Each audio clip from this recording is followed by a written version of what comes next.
Mahirap pag walang kapatid.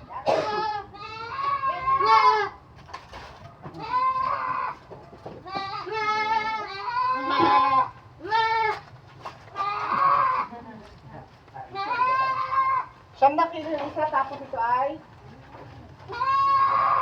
Teka. Okay.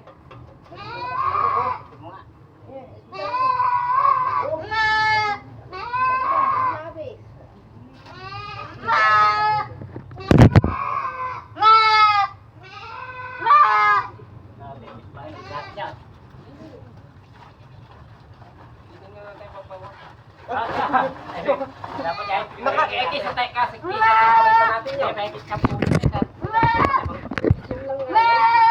Nakalive ako, kita nito.